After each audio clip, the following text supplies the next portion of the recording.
Hey, that'll get your head up. Come on, money. Where are you, Tom? Why do you think that the Elvis music is so popular these days? Well, because there's so much mediocrity going on, you know. Anytime somebody really good comes along, it's like you can't be too good because you looked at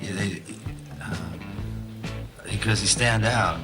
There are feuds in rock music that blow up publicly, guitars smashed, insults hurled, interviews weaponized. But the quiet feuds, the subtle ones, the psychological chess matches between geniuses who can slice each other open without ever raising their voice, those are the ones that become legend. And in the mid-1960s, no feud was quieter or sharper than the one between Bob Dylan and John Lennon. It didn't start with a fight, it started with admiration, with influence, with Lennon studying Dylan's introspective writing the way a monk studies ancient scripture. I'm looking for a place that will collect, clip, bath, and return my dog, KN17727, cigarettes and tobacco. Dylan cracked open a new door in songwriting, confessional, poetic, jagged introspection, and Lennon walked right through it. Suddenly, the Beatles weren't just singing about holding hands anymore. Lennon was writing from the gut, from the wounds. Songs like I'm a Loser and You've Got to Hide Your Love Away existed because Dylan showed him it was possible, and Lennon wasn't subtle about who inspired him.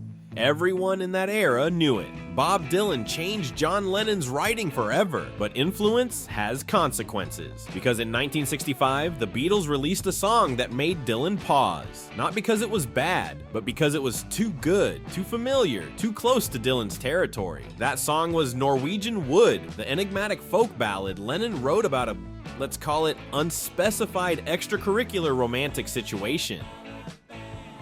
The melody floated like smoke, the lyrics carried hidden meanings. It was clever, moody, mysterious, very Dylan-esque, and Dylan noticed. Now here's where things get interesting. Lennon thought Dylan would be proud of him, excited even. Instead, Dylan showed up months later with a smile so subtle it was almost a threat and played him a new song he had just written, a song that felt familiar, a song that echoed Norwegian Wood so closely that Lennon felt his stomach drop. That song was Fourth Time Around. A masterpiece disguised as a mockery, a parody hidden inside a compliment, a quiet little dagger sharpened with melody and wit, the kind of song only Bob Dylan could write, sweet enough to make you lean in, sharp enough to slice you when you got close.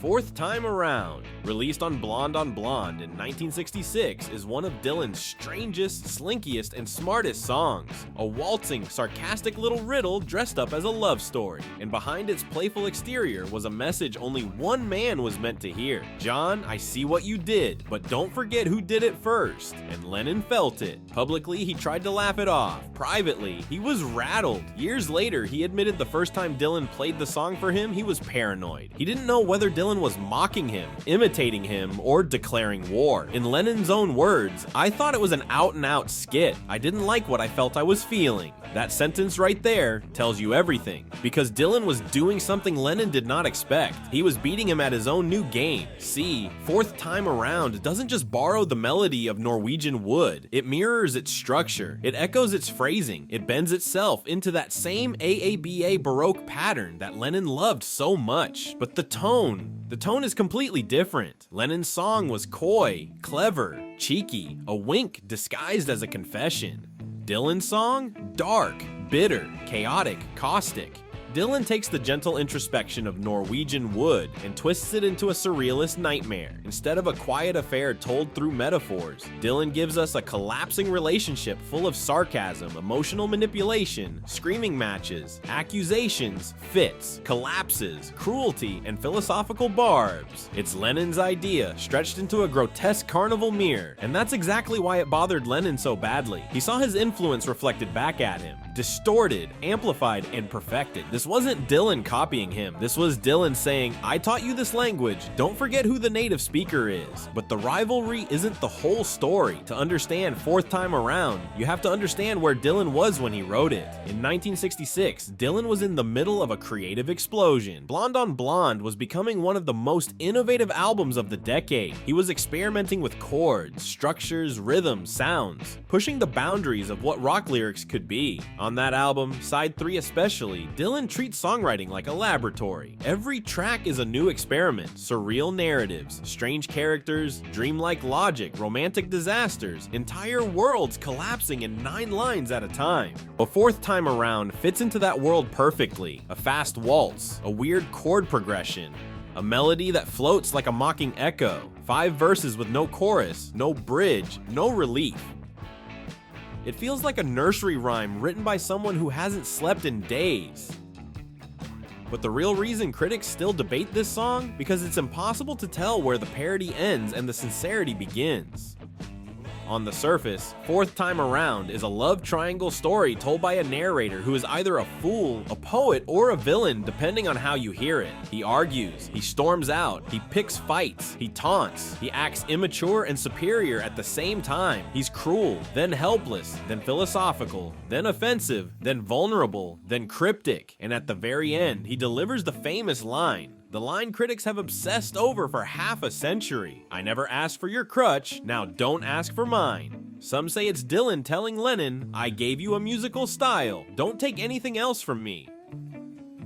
Others say it's sarcastic, a warning, a critique, a challenge. Some say it's Dylan warning Lennon not to rely on him for inspiration. Others say it's about mutual independence, a message to a rival and a friend.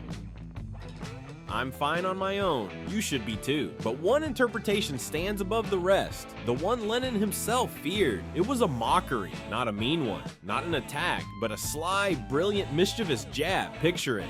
John Lennon hears Dylan playing a song that sounds just like one he wrote. Except Dylan is doing it better, darker, sharper, more complex. And then Dylan ends it with what feels like a dismissive shrug. I don't need your crutch, don't need your praise, don't need your imitation, and you sure don't get to claim mine. For a man like Lennon, prideful, ambitious, insecure, fiercely competitive, it was devastating. And yet, here's the strange magic of their relationship. It was never hateful. This wasn't a feud fueled by anger. It was fueled by ego, by admiration, by two geniuses measuring themselves against each other. Lennon admired Dylan so deeply that the idea of Dylan parodying him felt like betrayal. Dylan admired Lennon enough to tease him, poke at him, push him to sharpen his craft, and somehow through all of this, they remained fans of each other. Dylan would later say he loved Rubber Soul. Lennon would later say he was wrong. Fourth Time Around wasn't an attack after all. It was great. He had misread it. He had been paranoid. But that paranoia, that insecurity, that feeling of being caught stealing from the master, that's exactly what made the song so powerful. Because every once in a while, two artists collide in a moment where influence becomes competition, where competition becomes collaboration, where collaboration becomes rivalry, and where rivalry turns back into love. And Fourth Time Around sits right in that strange, beautiful, dangerous space. Today, critics still debate whether the song is a homage or a mockery, whether Dylan was smiling or sneering, whether Lennon was being honored or humbled. But the truth may be simpler, it was both. That's why the song matters. That's why it still stings. That's why it still feels alive. Dylan didn't just mock Lennon, he challenged him, he teased him, he pushed him.